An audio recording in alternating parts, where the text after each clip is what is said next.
You'd have to be living under a rock if you hadn't realised how many units and apartments are going up. The people that live in them, well, they still might be keen gardeners. They might like the outdoors, but they just live on top of each other. So I'm on my way up to prove that you can still have a garden and a great place to entertain, even if you live up in the sky. I've let myself in.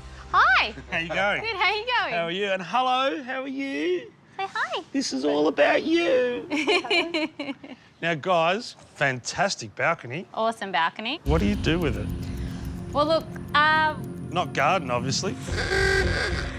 no. I know you've had a crack. I can see the black pots. We do love to entertain and we want to kind of hang out here with Olivia a lot more. I think I know what I need to do to get all three of you happy. That'd be great. Awesome. All right, Thanks, Jason. Thank you. Good luck. first thing we've got to do is clean this out. Now, Brooke and Lee are renters, so I've got to build them a particular type of garden because what we put into it, you can take away with you. And when it's gone, there's zero damage. Now, there's two kind of lattices you can buy. You can buy one that's round and there's sawn, which is square. If you're going to paint it by a brush, get the dressed one. It costs a little bit more, but at least you keep your sanity. Have you seen my car?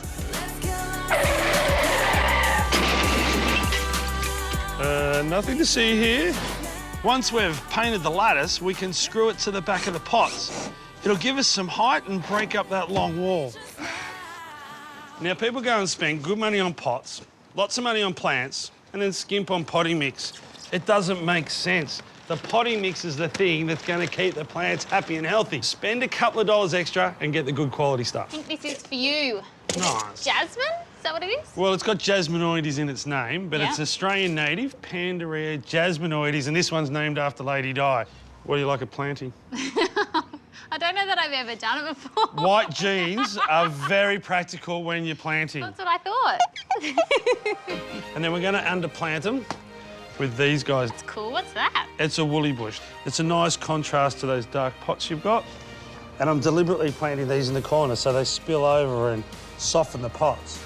Beautiful, they look great. What a team. And your jeans are still white.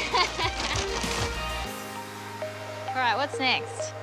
Now, because this apartment balcony is very exposed, we're using plants that are as tough as teak.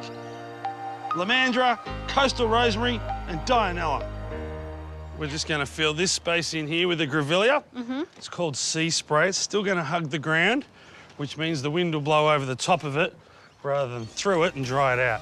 Nice. What do you think, boss? Looks good. Yep, I reckon Brooke's loving it. And coming up, I've got even more good ideas to make this a fantastic entertaining space. Downpipes, what can I say about them? They're practical, but they're not a real design feature, are they? So if you can hide them, I would. I'm using a downpipe trainer, and I'm only wiring it together so we can move it later. Plant your favourite climber. I'm using Jasmine, and up she'll grow.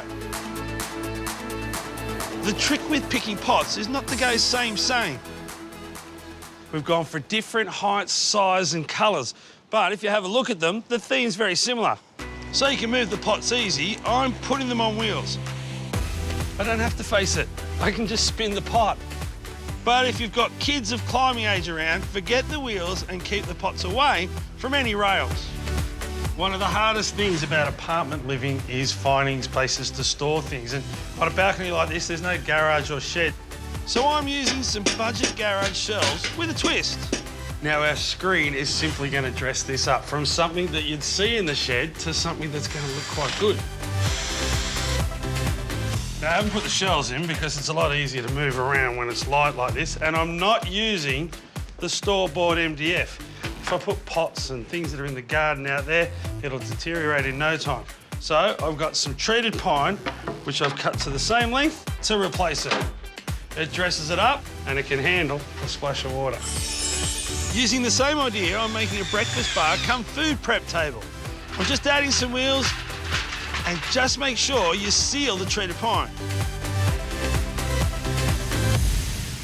How much more interesting is this courtyard now?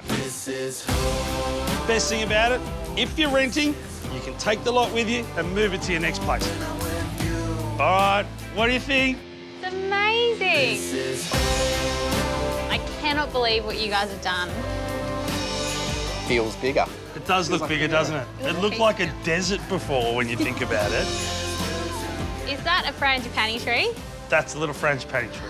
You have made my day. I have always wanted a frangipani tree. And to have a table that we can actually use instead of dragging our dining room table out all the time will be awesome. Thank you so much. My pleasure. What do you think, Fantastic. Olivia? High five! Good? High five!